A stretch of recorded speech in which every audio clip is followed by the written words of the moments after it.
how do people think through that without it going like, I've got, we mentioned some very large named companies, and they've got employees in the thousands, and that might even be harder.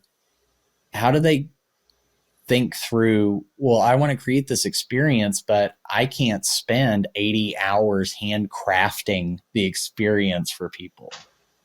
Hmm. That's the million dollar question, my friend. From my vantage point, this is what's happening here is we are in this place of reaching for that next shelf. I mean, we all, and that means what I mean by that is as leaders and people that are there to steward our people, we are reaching and learning. And so learning how to create, even whether it's a virtual or a hybrid workplace, I think part of the opportunity here is learning how to better help people to better collaborate, to better connect, so we can have that, those, accidental run-intos, which is where a lot of innovation comes from, and be able to get people to be able to give people those experiences. Like, I don't want to miss out on being in the office because we're doing this. So I think there's Yeah. ways to do that. It requires creativity, strategy, thinking, and certainly elevation.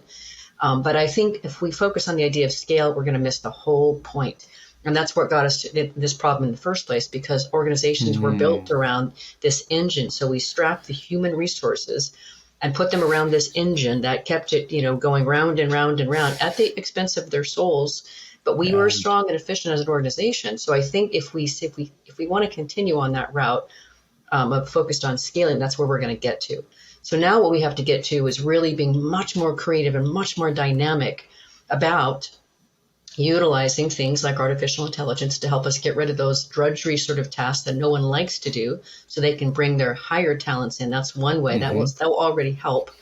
And then really once you get that engine going where people are really feeling like, man, they're growing, they're learning, they're contributing, they matter. That energy and that effort is going to probably beat a lot of the scale stuff that employers were trying to do by forcing people into pegs or forcing them into jobs. And so now what we're also seeing is that instead of doing jobs or doing a job, that we're focused on the outcomes. And so if we start focusing on what are we trying to produce here versus what's this person's job, that already opens a whole other way of looking at utility and efficiency.